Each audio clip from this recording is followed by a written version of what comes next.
জলের পাম্প সেটা খুলে নিয়ে গেছে, চুরি হয়ে গেছে এবং যে বাচ্চাদের রান্না হয় মিড ডে মিলে সেটার সমস্যা হয়ে পড়েছে। জলপাইগুড়ি সদর ব্লকের মণ্ডলঘাট গ্রাম পঞ্চায়েতের বড়ুয়াপাড়া এলাকার ক্ষেত্রমোহন উচ্চ বিদ্যালয়ে চুরির ঘটনায় চাঞ্চল্য ছড়ালো এলাকায়। বিদ্যালয় থেকে দুটি জলের পাম্প চুরি হয়েছে বলে অভিযোগ স্কুল কর্তৃপক্ষের, যার ফলে মিড ডে মিলের রান্নার বিপাকে পড়েছেন স্কুল কর্তৃপক্ষ। কয়েক কিলোমিটার দূর থেকে জল এনে মিড ডে মিল রান্না করতে হচ্ছে। অভিযোগ, এর আগেও বিদ্যালয়ে চুরির ঘটনা ঘটেছে, তখনও থানায় লিখিত অভিযোগ জানানো হয়েছিল।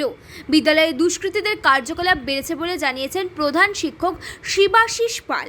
সকালে এসে নেশার সামগ্রীও দেখতে পাওয়া যায় বলে জানান তিনি। এ ধরনের ঘটনায় সমস্যায় পড়েছেন স্কুল কর্তৃপক্ষ। ঘটনার লিখিত অভিযোগ জানিয়েছেন কোতোয়ালি থানায়। ঘটনার তদন্ত শুরু করেছে পুলিশ।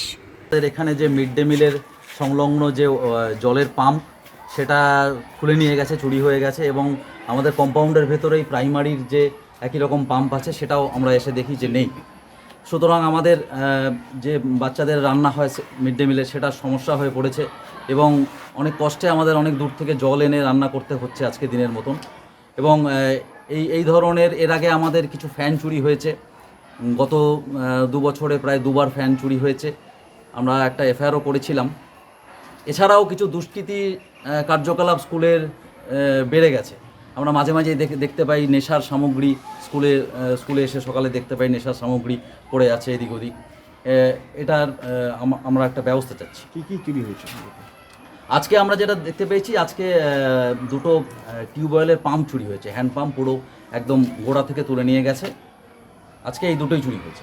সমস্যায় পড়েছেন আপনারা? হ্যাঁ, অবশ্যই সমস্যায় পড়েছি, কারণ মিড ডে মিল তো আমাদের প্রত্যেক দিনই করতে হয়। এতগুলো বাচ্চা এসেছে, মিড ডে মিল বন্ধ রাখা যায় না। সেখানে আমরা সমস্যায় পড়েছি জল ছাড়া, কারণ প্রাইমারির যে জলের পাম্পটা সেটাও খুলে নিয়ে গেছে।